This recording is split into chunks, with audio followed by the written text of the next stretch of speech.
come out of the transfer window with Moult, McDonald, Adam, Berrigan, all still here? Yeah, absolutely. I said this a week or so ago. I think the great change here is that we weren't praying that somebody would come because of the financial situation of the club, you know. So we've sort of stabilised the financial situation, which means that we can afford to keep these boys. We still remain a club that, you know, we're here to, you know, improve these lads, and if they can get, you know, themselves moved on, then that's what we have to live with, because it's part of our, you know, sustaining the club. But at this time we're in a good position. We didn't have to sell, and we didn't. So yeah, happy days. I know there were offers for Mould and McDonald. Are they happy? Well, there wasn't really an offer for Moult, you know, and that's absolutely the case. You know, there was an approach from some club in Bulgaria or something like that, but they never made an offer that was even warrant of any discussion.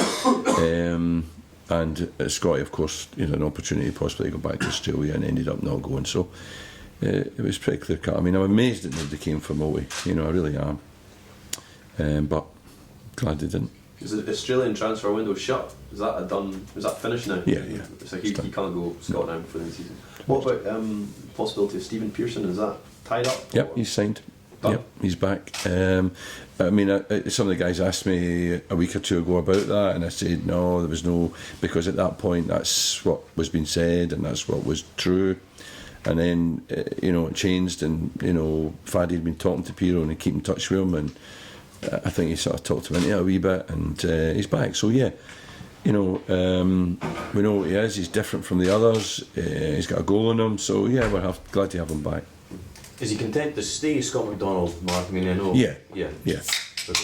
I mean, it was a big call for him. It was a life-changing thing. Going back to Australia at this point with his kids and all that, with his family.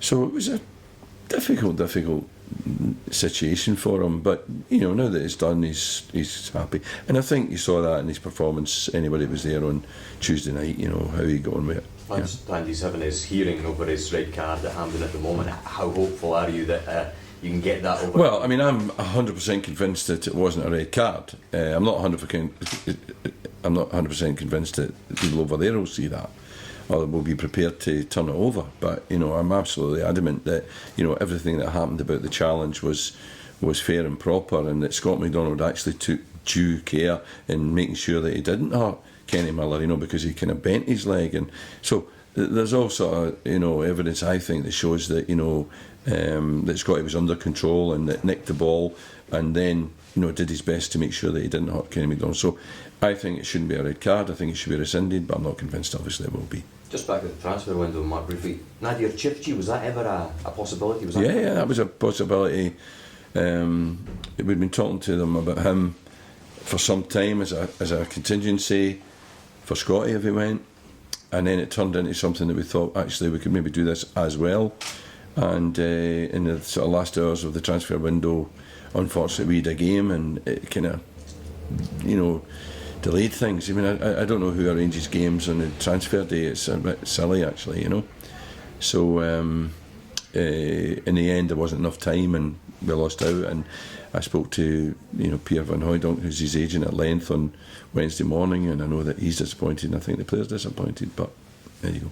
Can I ask you about Michael O'Halloran as well? Obviously that never happened. No, and that never became anything that was going to happen, because suddenly he's back in the team. So I think that any indication that they were prepared to allow him out was kind of premature, You talked about Pearson having a goal in him. Is that a big thing for you? Maybe some of the midfielders are maybe kind of deeper lying? Yeah, we've got a lot of those. We've got Laz, we've got McHugh, we've got Alan Campbell's now a contender, who are all more sitting midfield players. Whereas Clay is somebody who will run forward, but we've been asking him to play kind of slightly towards the left in the position that Pearson plays. So now we can maybe get the best out of Clay as well. So we now have Clay and Pearson. We have a lot of options in there, and as well with Lee Lucas. I mean, he's, as I said when I signed him, he's different from all the others as well. He's the best footballer out of them all, and again showed the other night what a good player he is. So we have a lot of options in that area now. So as I've said to them, some of them are going to be disappointed at times. They won't be in the team. When you look at the table, Mark, you're sixth, and then the 4 teams below you are 1 point behind. It's that tight. Yeah. How do you? I mean, you got a great win up in the Highlands. How do you break away from that pack below you and establish yourself? You just incremental in it, you know. You keep your head down. Next game, you know, we've got 3 really difficult games coming now, you know, and you know, St Johnstone was at the game last night. St Johnstone beat Thistle last night. You know, Thistle lost the game the way we've lost games recently by a catastrophic error that, you know, otherwise they played well, you know, and we're fully in the game. But St Johnstone nicked it again, you know. St Johnstone now 10 points ahead of us, albeit we've got a game in hand and got them to play. So we've got a lot to do to catch them at all.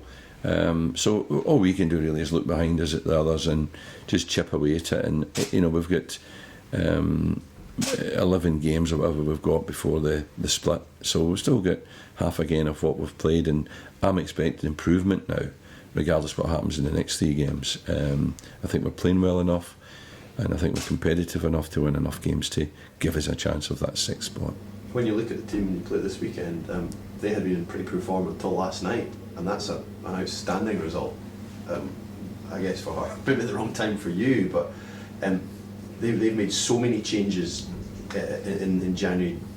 Do you maybe take a bit of hope that it might take a bit of time for them to gel completely, and maybe that last night was not necessarily an indication of how it's going to pan out? Yeah, well, I think we can't worry about last night, you know. I think that by all accounts, you know, Rangers were poor in comparison to how they were against us. Hearts, we know it can beat anyone in the league, we know that already. I looked at their team last night when I was at this Thistle game and didn't really recognise the team in a sense. So I've got a wee bit to learn this afternoon about how they did it and what they were like. But, you know, I think that we have as strong a squad as we've had at any time, certainly this season. I think we're in as good form as we've been at any time this season, and therefore we have as good a chance of doing well against Hearts as we would have done at any time this season. You know. You've been saying consistently that your season's yet to get going. You're just looking at maybe Ross County and Wednesday night as the time where Yeah, it kick on. I think so. You know, I think all we can do now is, you know, do as well as we can in these 3 games. You know, these are three games against the three of the contenders, if you like, or, you know, certainly for that European spot. Celtic are up and away, aren't they?